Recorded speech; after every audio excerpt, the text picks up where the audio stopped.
Hello friends, आप सभी लोगों का स्वागत है हमारे यूट्यूब चैनल कविंदर भैया। तो आज हम पढ़ेंगे कक्षा 6 का हमारा इतिहास और नागरिक जीवन यूपी बोर्ड का पाठ 12। पाठ का नाम है दक्षिण भारत 6ठी से 11वीं शताब्दी। तो देखिए दोस्तों, हम इस पाठ का सभी प्रश्न उत्तर देखेंगे। प्रश्न 1 है, राष्ट्रकूट वंश की राजधानी कहाँ थी? इसका उत्तर हो जाएगा राष्ट्रकूट वंश की राजधानी मान्यखेत थी। अगला प्रश्न है, किस चोल शासक ने श्रीलंका को जीता? इसका उत्तर हो जाएगा चोल शासक राजेंद्र प्रथम ने संपूर्ण श्रीलंका को जीत लिया था। अगला प्रश्न 3 नंबर है, दक्षिण भारतीय मंदिरों की विशेषताएं लिखिए। इसका उत्तर हो जाएगा दक्षिण भारतीय शासकों की मंदिर निर्माण में विशेष रुचि थी। इन शासकों ने एलोरा का कैलाश मंदिर, विरूपाक्ष मंदिर, बृहदेश्वर मंदिर, महाबलीपुरम का रथ मंदिर जैसे विश्व प्रसिद्ध मंदिरों का निर्माण करवाया। इन्होंने भारतीय कला एवं संस्कृति को दूर दराज के देशों तक फैलाया। अगला प्रश्न है, दक्षिणी भारत के राज्यों का किन किन देशों से व्यापारिक संबंध था? इसका उत्तर हो जाएगा दक्षिणी भारत के राज्यों का यूनान, रोम, मिस्र, मलय द्वीप समूह और चीन के साथ व्यापारिक संबंध था। अगला प्रश्न है, चोलों के शासन व्यवस्था का वर्णन कीजिए। इसका उत्तर हो जाएगा चोलों की शासन व्यवस्था बहुत विकसित और सुव्यवस्थित थी।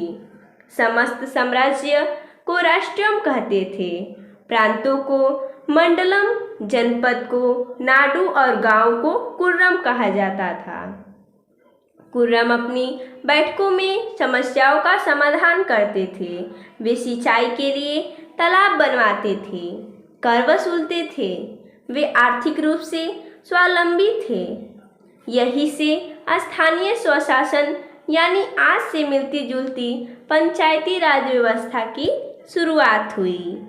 अगला प्रश्न है, दक्षिण पूर्व एशिया के देशों पर भारतीय संस्कृति के प्रभाव का वर्णन कीजिए। इसका उत्तर हो जाएगा दक्षिण पूर्व एशिया के देशों पर भारतीय संस्कृति का व्यापक प्रभाव दिखाई देता है। कंबोडिया और चंपा में भारतीय कला, साहित्य व भाषा का विस्तार हुआ। इंडोनेशिया में रामायण की कहानी लोकप्रिय है, जिसमें अनेक संस्कृत शब्द हैं। संसार में सबसे विशाल बौद्ध मंदिर बोरोबुदुर में है। कंबोडिया में अंकोर वाट मंदिर विश्व की धरोहर है। अगला प्रश्न है 7 नंबर, निम्नलिखित के बारे में लिखिए। देखिए, हमने यहाँ पर लिखा है कि किन के बारे में लिखना है। अंकोर वाट, शंकराचार्य, रामानुजाचार्य, एलोरा मंदिर, इन चारों के बारे में हमें लिखना है। तो सबसे पहले अंकोर वाट। अंकोर वाट का बहुत विशाल मंदिर कंबोडिया में स्थित है। यह मंदिर विश्व की धरोहर है। इसकी दीवारों पर रामायण, महाभारत की कहानियाँ उभरी हुई मूर्तियों में अंकित हैं। दूसरा है शंकराचार्य। शंकराचार्य ने उत्तर, दक्षिण, पूर्व और पश्चिम क्षेत्रों में 4 मठों की स्थापना की। इन्होंने आत्मा और परमात्मा को एक बताकर एकेश्वरवाद का प्रचार किया। इससे लोगों में राष्ट्रीय एकता की भावना का विकास हुआ। अगला है रामानुजाचार्य।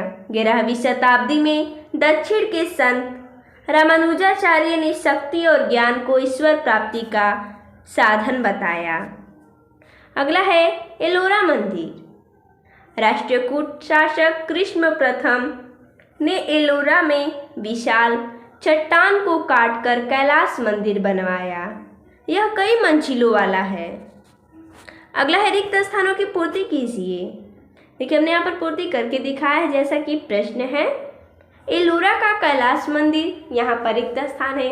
राष्ट्रकूट शासक ने बनवाया? तो इसका उत्तर हो जाएगा दंती दुर्ग राष्ट्रकूट शासक ने बनवाया। एलोरा का कैलाश मंदिर। अगला है चोल काल में गांव को यहाँ पर रिक्त स्थाने कहा जाता था। तो हमने पढ़ा कि चोल काल में गांव को क्या कहा जाता था? कुर्रम कहा जाता था। अगला है अंकोरवाट मंदिर यहाँ पर रिक्त स्थान है, देश में स्थित है। तो अंकोरवाट मंदिर किस देश में स्थित है? तो कंबोडिया। अगला है पल्लव शासकों में यहाँ पर रिक्त स्थान मंदिर का निर्माण कराया गया। तो यहाँ पर भरा जाएगा रथ मंदिर का। अगला है गतिविधियाँ, मानचित्र में देखकर निम्नलिखित को पूरा कीजिए। देखिए हमने यहाँ पर किया है, जैसा कि दिया है यहाँ पर वंशों के नाम, यहाँ पर वर्तमान राज्य। राष्ट्रकूट ये वर्तमान राज्य में क्या है? महाराष्ट्र है। पल्लव आंध्र प्रदेश है। चालुक्य कर्नाटक। चोल क्या? तमिलनाडु। वर्तमान राज्य में क्या है वंश का? तमिलनाडु। तो देखिए दोस्तों, इसमें इतना ही प्रश्न दिया था। तो मिलते हैं नेक्स्ट वीडियो में, तब तक के लिए धन्यवाद दोस्तों।